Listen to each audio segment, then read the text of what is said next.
He was born 100 years ago in 1908 into a family of strong, independent thinking minds. John Lawrence Barber would use the following years to their fullest, occupying his time with a myriad of interests, raising a close and loving family, servicing the community voluntarily and through his legal career, and meeting and befriending thousands of friends from all over the world. My father was a very thoughtful, very kind, very interesting man.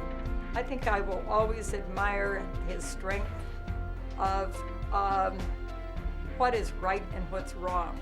We were a close family, self-imposed discipline. We didn't smoke and we didn't drink. John has given us good advice. I know he's given me good advice. He's a great guy. He bailed us out several times. Happy 100th birthday, Mr. Barber. Nothing to lose. Leads you to where you are today.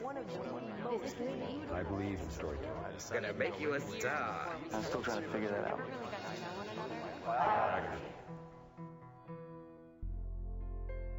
Yep, that was the name on the sign outside the small white house on Pearl Street just across the street from Farrell's Ice Cream Parlor. The best part of the building was the ping pong table in the basement. But I never called him that, of course. He was Grandpa to me, Grandpa Barber to be exact, and in my eyes he was bigger than life. Sure, he was a tall, strapping man that when I looked up at him from 3 feet below he appeared to be a small giant, but it wasn't his size that necessarily gave him his stature. It was the things he did and the people he knew that set him apart from so many other adults I had in my life. He knew everyone and everyone knew him, and those you could find who didn't would in a few moments around him. He immediately made people feel at ease, usually with a slight flirtation or a story from his past that was humorous, enlightening, and perhaps a little tall. He drove tractors, water skied, rode horseback, presided over municipal court, traveled the world. And he lived on a farm, for goodness sake. But I only knew him in his later years. What made him become the grandpa I knew? I took this year's event to meander down memory lane with photos, films, and people who knew him to better understand the other roles he played. He's a remarkable man, and I continue to be influenced by him. Let me share with you now what I have gathered. We'll start with the family tree. Tall as a redwood tree, isn't it? My Aunt Lois, Grandpa's younger sister, had some time on her hands, I guess, when she created this. Let's zoom in to the later years. Grandpa's parents were both from Bancroft, Nebraska. They eventually had 5 children, 4 girls, Helen, Hazel, June, and Lois, and 2 boys, John and Leonard. John was in the middle. John, of course, married Darrell, Leonard married Corrine, and Lois wed Yarrow. John and Darrell had 3 girls, Anne, Joan, and Lynn. They are married, and 2 had children. That's me. John and Darrell also had 2 foster boys, Johnny and Robbie, and countless international house guests from the local university. The branches continue to this day with 4 great-grandchildren. That's the basic shape. Now, let's see how this tree truly lived and grew. John was born on November 25, 1908, in Omaha, Nebraska. His parents were both from Bancroft, just north of Omaha, near the Omaha Indian Reservation. His father was a descendant of the founders of Bancroft and had a sister, Stella, whose grandson would be the billionaire Warren Buffett. John's father's professions included real estate and banking. John grew up primarily in a large 2-story house with 3 bedrooms and 1 bathroom. Well, as a child, we lived at 2566 Evans Street, and we were a very, very aggressive family from the standpoint of the neighborhood. We were involved in all kinds of things. I distinctly remember shooting firecrackers way up in the air, big firecrackers. We had a baseball team. We used to knock the ball and get in the sewer, and we'd open up the manhole and go down in the sewer and get the baseball out. And we had a backyard that was a playground, if there ever was one. We managed to flood it every winter, and we'd ice skate in the backyard. And then we got, in the summertime, we'd dig up the ground real loose, and we'd jump off the garage into the loose dirt. During World War I, John had a newspaper route in the toughest part of town, 2 miles away from his home. The dogs there would bark at him, a frightening experience, but not so much as to keep him from doing his job. He also sold produce and eggs from his Uncle Wade's farm and sold them to neighbors at a large markup. Glad the neighbors were sure glad when I left because I was always selling them something. I would go out to Florence and cut asparagus during asparagus season, and I'd bring it in and I'd wrap those rubber bands around it and sell them so much a bunch. And I made a good profit out of that. You see, she'd almost let me have them for nothing. Even from an early age, John had good business sense. He attended Lothrop Grade School 5 blocks away from his house. He once said that his second grade teacher, Mrs. Whalen, told him that if he didn't pay attention in class, she would throw him out the window. The classroom was on the 2nd floor. He went home in tears that day. Home was eating meat and potatoes for dinner, Mom helping with homework and playing games such as checkers, hearts, and cribbage with the kids, and attending the local Baptist church every Sunday. He played the clarinet and sang and had various jobs that included pulling weeds on a farm and delivering messages via the Western Union. Sports paid for tuition at Municipal University of Omaha, and John's leadership and gregarious personality led him to captain positions on the basketball and football teams and class president his senior year. The story he loves to tell is the airplane ride from Omaha to Fremont for a football game. This was the first recorded flight of a college team to an away game. John and his brother Leonard were lifetime best friends, and they were never more close than in college. In our German class, this is as true as I'm sitting here. Every once in a while we'd sneak out the window. The old German teacher, she didn't know we even left. She'd turn her back to us to write something on the wall, and we'd go out the window, and she never knew it. Leonard and I often talk about that, to think that we could get away with that kind of thing. John later said that schooling was never very important to him. He knew what he wanted in life, and organized school just got in the way. John studied pre-law because his father wanted him to. During his years at the university, John dated my Aunt Corrine. She, of course, hadn't met my uncle yet, so there was no scandal. In fact, as soon as John introduced her to his brother, Uncle Leonard stole her away. No problem, Corrine had a good friend named Durrell Elsabush, and after double dating at the Omaha Indian Tribe powwow in Decatur, well, history took the course we're all familiar with now. John would go on to Arizona University to study law, and Durrell would minister at a church in the Black Hills of South Dakota. They married in 1933 during John's semester break from the University of Nebraska, at which he eventually received his law degree. It was a big wedding, held at the Baptist Church in Omaha. The newlyweds settled down 40 miles from Omaha in the town of Oakland. John started a small law practice on the 2nd floor of a building employing telephone switch girls. He earned $91 the first 6 months and $1,100 the next year. His career was off and running. Most of his cases in Oakland were not unusual, but one stood out. A father wanted to help her daughter get a divorce and hired John to find the husband who at the time was in Reno. John took the train, found the husband, and reached a divorce agreement with his lawyer. However, John became good friends with the husband, joining him for dinner and staying at the same hotel as him. The couple ended up being remarried. His love of community involvement led him to roles as president of the Oakland Chamber of Commerce, secretary of the school board and creamery board, as well as a volunteer fireman. At church in nearby Yuling, where Durrell was minister, John would sometimes give the sermon written by his wife and sing bass, baritone, or tenor in the church choir. He also taught men's Sunday school. John and Durrell had their first child in 1936 and named her Anne. Because I was the first child in the family, I was pretty much the center of their attention. Even though Mother had a job in Yuling and Father was an attorney, his law practice was not very extensive in this small little town, and so quite often he would be the one that would take care of me. But I was definitely passed between the two of them, never with a babysitter. Sometimes I would be down at the law office and Father would kind of help me find some things to do. And if he was busy, then I'd go across the hallway to Uncle Leonard's office where he was a doctor. Father thought I needed a pony, so he bought me a pony, and we had the straw in the garage, and we'd have to go out and feed it periodically. This didn't last long because we realized a pony didn't belong in town, so it went out to the farm. 3 years later, in 1939, a second daughter was born, Joan. My early childhood, when we lived in Nebraska, was probably like everyone else at that time. We were at war. World War II was in its strongest point. We ran around as kids. We felt we were part of an incredible country. We were so proud of the people that were fighting for us. We were limited in what we could do and what we could have. We had blackouts where we had to keep all the lights out. We had to save tin cans, and we took them down for recycling.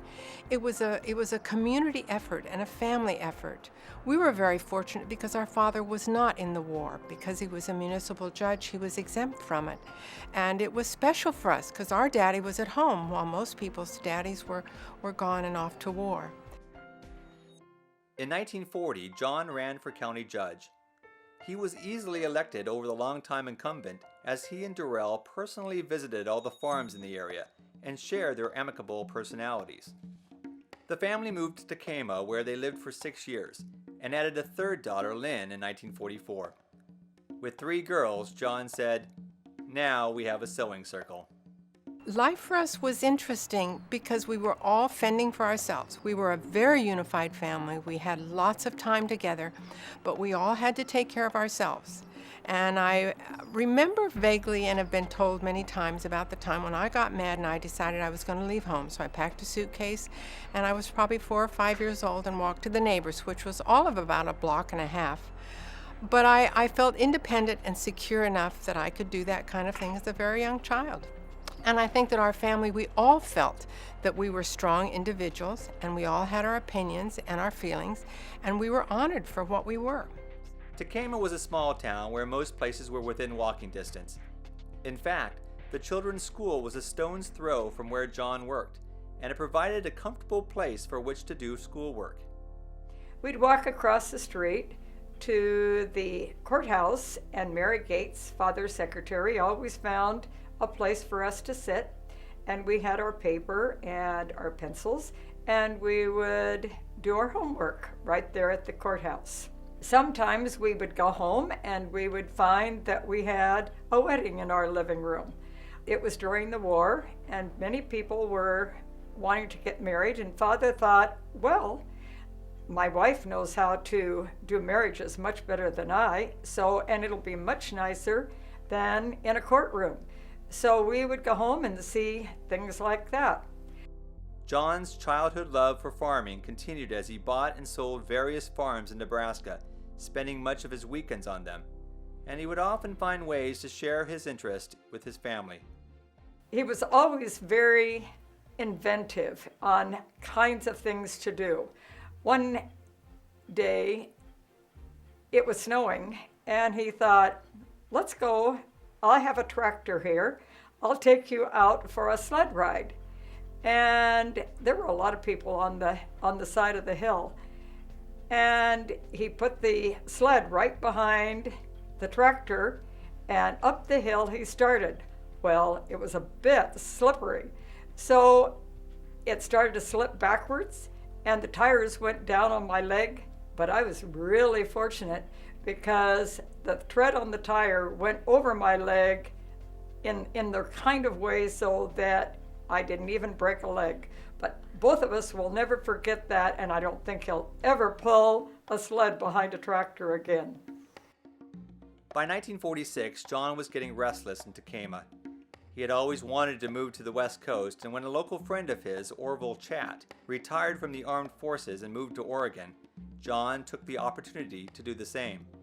John flew to Eugene, bought a house in Springfield in 4 days, and flew home to tell Durrell, who was happy to leave the summer heat of the Midwest. We lived in this little house in Springfield, and it was kind of out far, far away, and kind of away from the center of town. Father wasn't making much money. He didn't know too many people and didn't feel real comfortable, and he said to Mother, I think maybe we should move back. And she said, you made that decision. I think you're going to need to stick by that. So let's do something to help us get acquainted. We moved into Eugene, bought a house on Willamette Street, and every week we would have a different family to our house for dinner. This habit of inviting people they met over to dinner each week would help their circle of friends increase exponentially, and as a result, their standing in the community would also grow. The mayor of Eugene appointed John to municipal court judge in 1947, 6 months after arriving in the city. He held that position for 18 years while also maintaining his private law practice, with primary cases being divorces, boundary agreements, adoptions, and real estate law. Holding both positions helped him make lifelong friends. He was sympathetic to all his clients, focusing on their point of view. His clients would range from wrestlers to grocery store owners, to a girl run over by a school bus, to a handicapped person who was left alone to die in a hospital. He traveled extensively during these years, especially as president of the Navy League. Destinations included Kodiak, Alaska, Costa Rica, Cuba, Japan, and on the carrier Lexington in Panama. John would keep a map with pins showing where he'd been. The pins blocked out much of the map. Around 1955, John decided he had better find a place in the mountains to send his oldest daughter Anne in the summertime when the corn pollen gave her terrible allergies. He found a cabin on Odell Lake. It had no electricity or running water. The family loved the quaintness and rusticness of the gas lanterns and wood stove, and the process of bringing the water to the cabin from the spring at the back of the house. The outhouse outside was okay, but cold at night. By the end of summer, the cabin had been modernized with plumbing and electricity for a grand total of $250. This mountain retreat would be a welcomed getaway for the family each summer weekend for years to come. With a lake nearby, the key to its enjoyment was soon purchased, a small boat with a cabin perfect for nighttime songfests. And if boats are named for the passions of their owner, this boat was well named. It was christened the Joanna Lynn, a testament to the closeness of this family. But water skiing was the ultimate desire, and that boat didn't make the cut. A faster boat was bought that could pull 5 skiers at a time, and a weekend didn't go by that skiing wasn't the main attraction. Lynn even got pretty good at pulling John on his favorite wooden disc while he read the newspaper and drank coffee.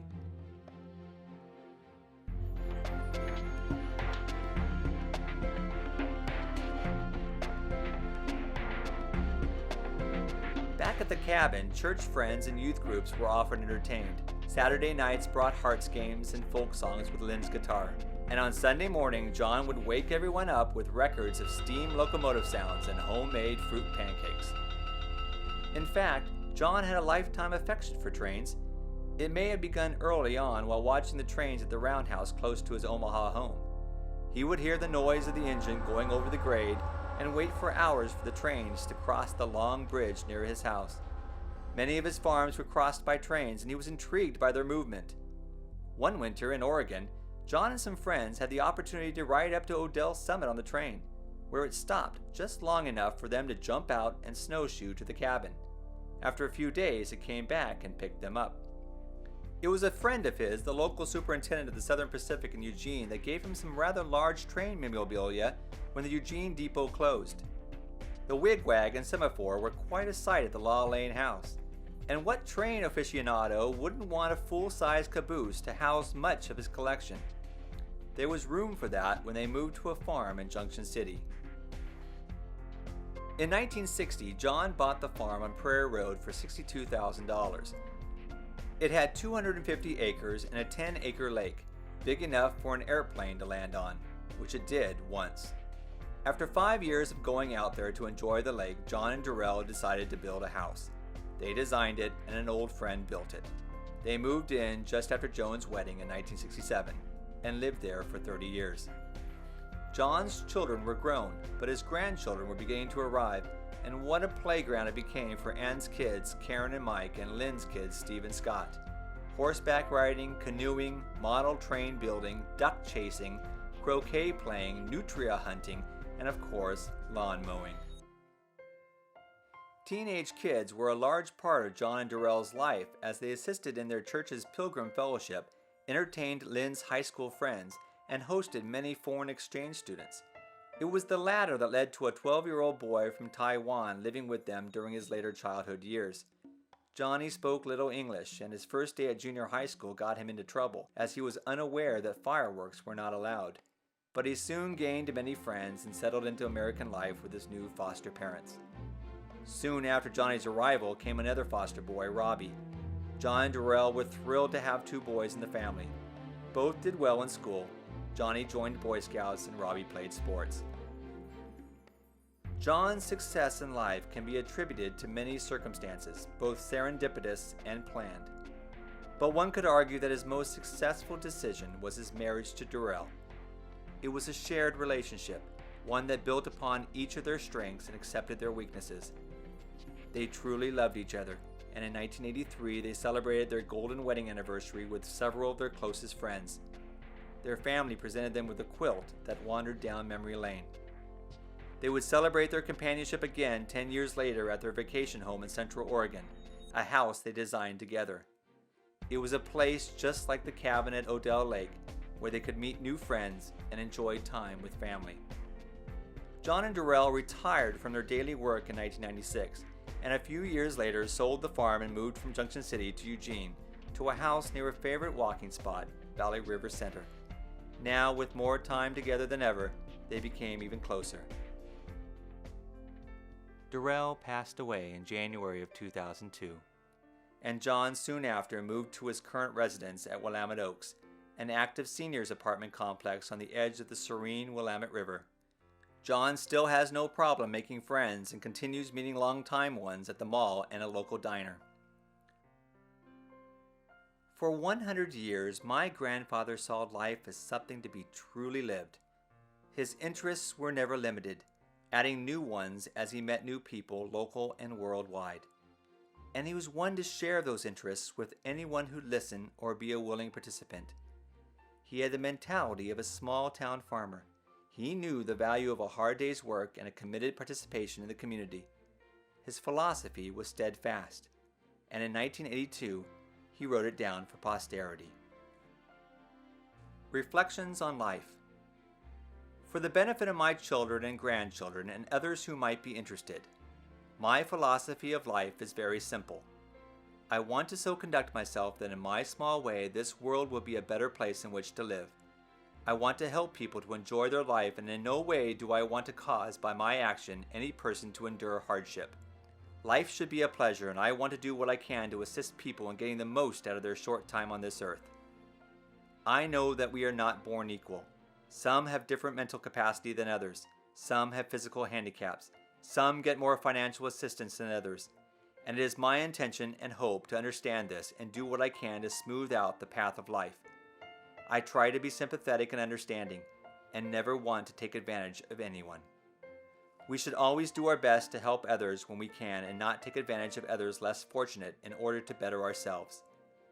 We should do all we can to make ourselves secure, mentally, physically, and financially, but not to the detriment of our fellow man.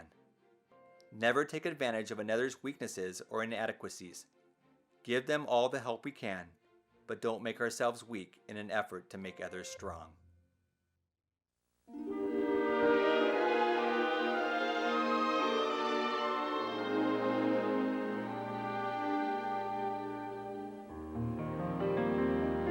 Folks are blessed who make the best of every day, living by their own philosophy. Everyone beneath the sun must find a way, and I have found the only way for me. I don't believe in fretting and grieving. Why mess around with strife? I never was cut out to step and strut out. Give me the simple life. Some find it pleasant dining on pheasant. Those things roll off my knife. Just serve me tomatoes and mashed potatoes. Give me the simple life. A cottage small is all I'm after. that's spacious and wide, a house that rings with joy and laughter, and the one you love inside. Some like the high road, I like the low road, free from the care and strife.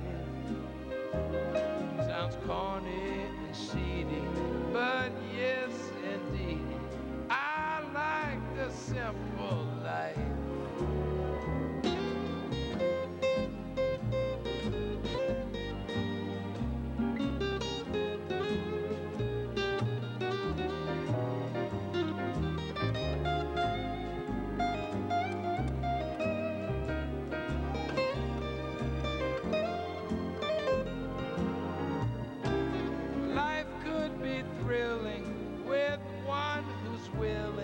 To be a farmer's wife. Kids calling me pappy sure make me happy. Give me the simple life. Some find it pleasant dining on pheasant. Those things roll off my knife. Just serve me tomatoes and mashed potatoes. Give me the simple life.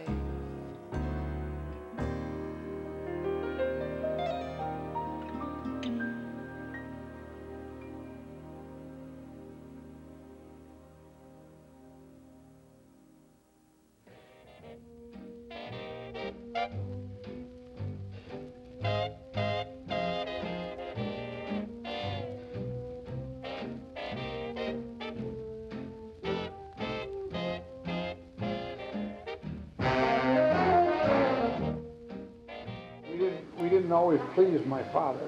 He had things he wanted us to do, and this will kind of interest you.